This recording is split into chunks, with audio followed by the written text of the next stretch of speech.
उसको जोड़ते हैं। गावा सर, गुड आफ्टरनून, बताइए इस समय की pick. Good afternoon to you. इस समय की ट्रेड है वो रिपीट करूंगा मैं।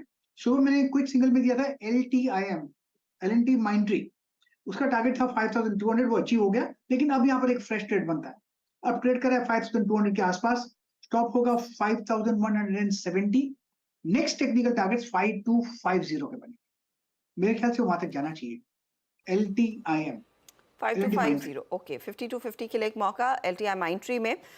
मानस, आपका ट्रेड लें उससे पहले एक बार प्लीज ट्रेंड पर नजर डाल लीजिए, क्योंकि स्टॉक अब 6.25% ऊपर आ गया है और वायदे का टॉप ट्रेडेड काउंटर है। 13% का हुआ एडिशन, बस मिनटों में हुआ है ये सब। गुड आफ्टरनून अर्चना जी। तो देखिए, ट्रेंड तो जैसा आप लोग कहते हैं कि ट्रेंड का जो ट्रेंड है वो बिल्कुल बहुत पॉजिटिव बना हुआ है, और आज के मूव के बाद भी ऐसा कहीं पर नहीं लग रहा है कि आपको आपके कोई टेक्निकल टारगेट अचीव हुआ है। आई थिंक जो टेक्निकल टारगेट है वो 2550 के हैं, यहाँ से भी 200 रुपए ऊपर है टारगेट, तो बिल्कुल बने रहिए। लेकिन ये सही समय है कि स्टॉप लॉस को रिवाइज करके 2300 रुपए के नीचे कर लें। अभी के लिए ट्रेड देना होगा तो वो फेडरल बैंक होगा। देखिए, मैंने आज जो दिवाली का पिक था उस पे फेडरल बैंक पे एक लॉन्ग टर्म कॉल दिया था, और ये भी मेंशन किया था कि अगर ये 145 रुपए के ऊपर जाए तो ट्रेडर भी यहाँ पर एक ट्रेड ले सकते हैं लॉन्ग साइड पे, और 145 के लेवल्स ब्रीच हो गए हैं। अब स्टॉक अपने 20 डे मूविंग एवरेज के ऊपर ट्रेड कर रहा है, high tops higher bottoms clearly दिख रहे हैं, इसलिए फेडरल बैंक में करंट लेवल्स पे खरीदारी की जा सकती है। 144.90 144.90 के स्टॉप लॉस से करंट लेवल्स पे खरीदारी करिए, और अब टारगेट 150 के सेट करिए। दोनों ही मैंने कैश लेवल्स बताए हैं। ऑप्शन में भी आप ट्रेड ले सकते हैं। 145 वाला कॉल ऑप्शन 3 रुपए 80 पैसे पे ट्रेड हो रहा है, वहां पे 2 रुपए 90 पैसे के स्टॉप लॉस से आप खरीदारी कर सकते हैं, और 6 रुपए के टारगेट इस ऑप्शन में भी सेट कर सकते हैं। हालांकि ये सुबह सुबह पहले मानस की पोजिशनल कॉल थी, लेकिन फिर हमने डिस्कशन किया पोस्ट ओपनिंग। इस पर हमारा डिस्कशन हुआ था करीब करीब आप समझ लीजिएगा कि 9:50 के आसपास। उस वक्त प्राइस था, मानस से ही हुआ था 144.50 पे, now it's 146.40। Shilpa ji, good afternoon, आपका ट्रेड क्या रहेगा? Good afternoon everyone. मेरा यहाँ पे बाय रहेगा एक्साइड इंडस्ट्रीज पे। मुझे एक्साइड इंडिया यहाँ पे बहुत अच्छा लग रहा है। यहाँ पे 260 के स्टॉप लॉस से ये बिल्कुल तैयार है अप्रोच करने के लिए 285 से 300 जोन्स। तो इसका आप ऑप्शंस के थ्रू ट्रेड ले सकते हैं। 280 का जो कॉल ऑप्शन है रफली अभी 2 रुपए 70 पैसे के अराउंड ट्रेड कर रहा है, आप इसमें पार्टिसिपेट कीजिए। यहाँ पे 1.5 रुपए का स्टॉप लॉस रखिए, और अगर ये सही जाता है तो ये आपको आराम से 7 से 8 रुपए के बीच में भी ट्रेड करते हुए मिलेगा। तो ये एक बहुत ही ल्यूक्रेटिव एंड बहुत ही वेल प्लेस्ड काउंटर है अभी यहाँ पे पार्टिसिपेट करने के लिए। एक्साइड हल्का 2400 की बात की थी हमने ट्रेंड पे, 2391 ऑलरेडी लगा दिया इस स्टॉक ने, और कोई साइन नहीं है अभी यहाँ पे भी वीकनेस के। तो 2400 तो आज की आज ही आ गई, क्योंकि जैसे मैं कहा मार्केट की मेमोरी काफ़ी स्ट्रांग होती है। मार्केट को याद था कि पिछले क्वार्टर में क्या रहा था, और ये नंबर्स बहुत ही शानदार लग रहे हैं। मेरे ख्याल से इसके बाद थोड़े से अपग्रेड आएंगे यहाँ पर। यहाँ आज अपर सर्किट है 2456 का, 2456 का अपर सर्किट है ये।